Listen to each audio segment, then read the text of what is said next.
With many schools in hurricane-ravaged parishes still trying to recover from the devastation, the Logwood Early Childhood Institute in St. Elizabeth is highlighting the struggles it's facing while appealing for help to get back on track. Krista Campbell visited the school and now reports.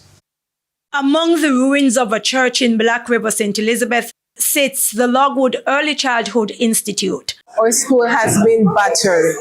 First, burial came and took the entire roofing of our school, and also Melissa came and the school was totally demolished. We lost everything. After Melissa, we had to move to our lunch area. For its Labor Day project, the Transport Authority re-roofed the lunchroom area. But according to teacher Shade Malcolm Atkinson, it's not up to scratch because we have all our children in one setting. Our school is in need of at least 2 additional classrooms. We need a teacher's bathroom, and we're also short on furniture for our students and also our teachers. We are pleading to wider Jamaica for any assistance we can receive in building back our school to the place where it was. The Mandeville Police Youth Club in neighboring Manchester recently handed over a $300,000 check raised from a 5K run walk to help with repairs.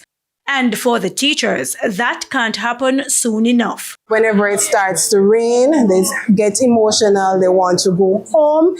They start crying, asking for their parents because they have experienced the hurricane, and I think they're still grieving this hurricane because, listen, you're at home, your roof went, you start getting wet, no furniture, nothing at all, in darkness. I think the devastation has been awful.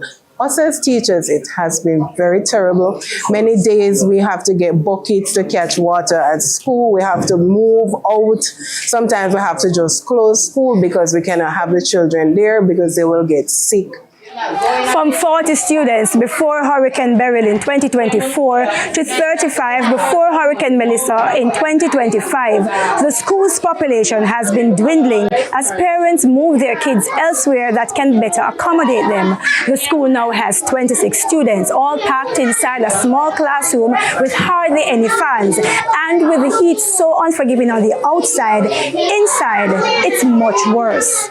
Since we're entering into June, we're not having any rainfall, so every day is terrible. So what we have to do, we have to engage our children mostly outdoor activities and encourage the parents to supply them with extra water. We don't have any electricity at this moment. All we have is some chargeable fans that we use, and they barely can help us as teachers. So most of the time we have to take our students outside, give them 5-minute break, ensure they drink a lot of water.